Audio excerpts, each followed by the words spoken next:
Allora, Ecosistema Delta, Accademia Incontra il Territorio, l'importanza di questo incontro e di questo progetto. Questo è il punto di arrivo di un progetto che è nato nel 2022, finanziato all'Università di Padova, in cui abbiamo coinvolto diversi attori del territorio e l'obiettivo principale era quello di far uscire i ricercatori dai laboratori, dalle aule, dai loro studi e farli incontrare, diciamo così, la realtà del territorio.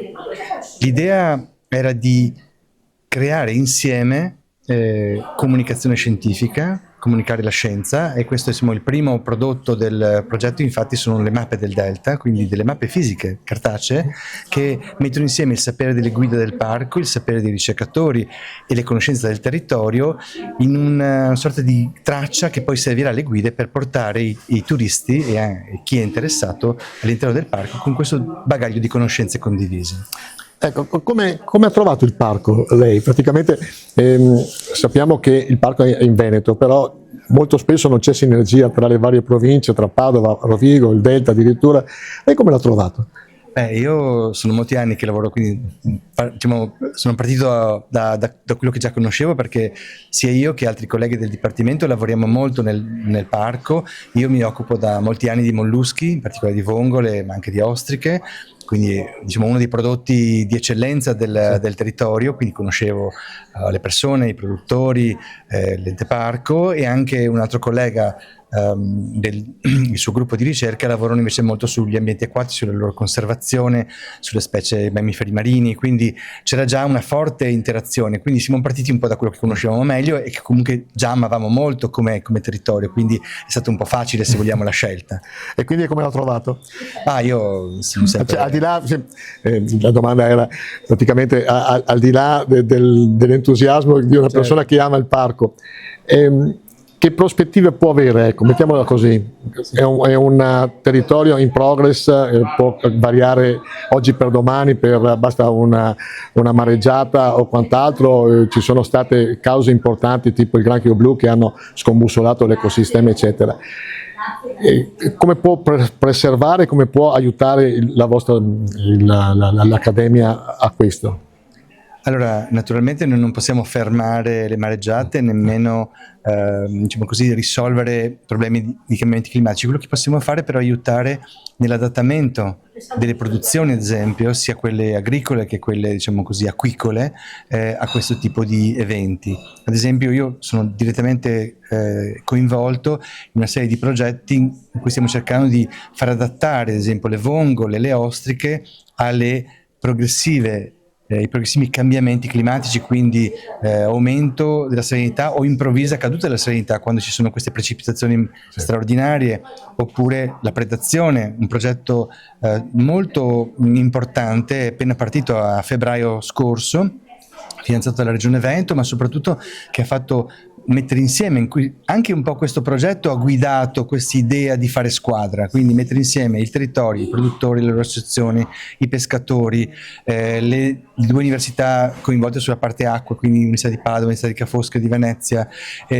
ARPAV, quindi diversi enti territoriali che fanno ricerca e non solo, a fare squadra, identificare il problema, studiarlo e già testare, provare, sperimentare le prime soluzioni. Questo è un esempio concreto di quello che può fare, un percorso condiviso di progettazione insieme ai produttori.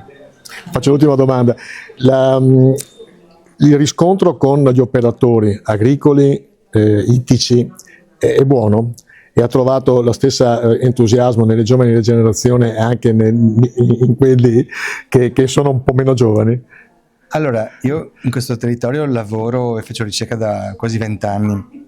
Sicuramente le nuove generazioni sono più aperte e quindi meno spaventate anche dal mondo della ricerca, che sicuramente ha fatto i suoi errori e le sue colpe, però vedo anche in chi è più maturo, chi ha più esperienza, certamente uno sguardo e una visione più aperta rispetto alla collaborazione tra ricerca. Penso che un po' abbiamo fatto noi, smettendo un po' le vesti paludate dei professori e scendendo sul territorio, e credo che anche ci sia una maggiore consapevolezza da parte dei produttori, di chi insomma un territorio lo vive e anche lo soffre qualche volta, che la ricerca non è qualcosa di lontano, è qualcosa che può essere di aiuto ai loro problemi quotidiani.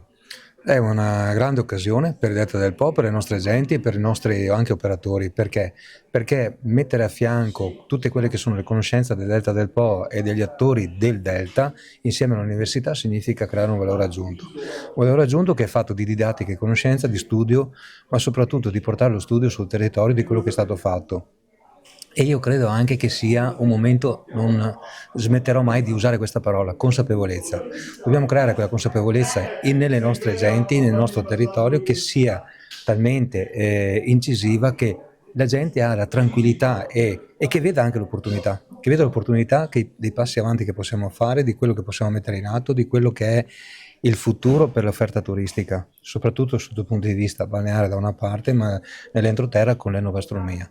Ecco, al di là dei pionieri che hanno affrontato per primi più o meno alla fine degli anni 70 il Delta, oggi tra i relatori c'erano 3 giovani imprese e quindi il cambio generazionale sta avvenendo, e come lo vede lei questa evoluzione? La nostra chiave di lettura, la nostra salvezza, la nostra chiave di lettura, perché vedere nuove generazioni che si impegnano, che vogliono costruire un'attività che qualsiasi essa che sia, ma che sia correlata e collegata al territorio, io credo che sia una grande opportunità anche per noi, perché noi non possiamo ingessarsi sulle generazioni precedenti, sulle esperienze precedenti e su quello che è stato fatto in precedenza.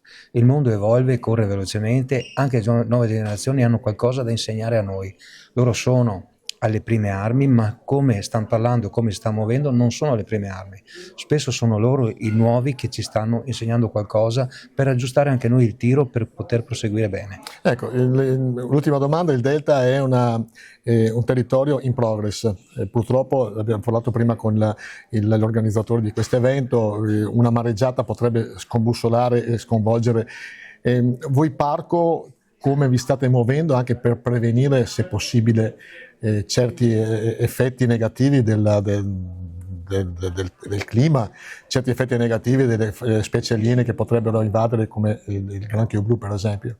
Noi dobbiamo camminare a pari passo con il Consorzio Bonifica da una parte, con il Genio Civile, con l'Università, proprio per far fronte a tutti questi temi che lei ha accennato adesso, che sono temi attuali. Vedi il discorso dei cambiamenti climatici, vedi il problema del granchio blu, vedi il problema del cuneo salino, quindi sono argomenti oggettivi che noi dobbiamo confrontarci tutti i giorni, quindi lavorare a 4 a 6 mani addirittura con l'Università di Padova, io credo che sia un valore aggiunto per poter avere sul tavolo la conoscenza attuale.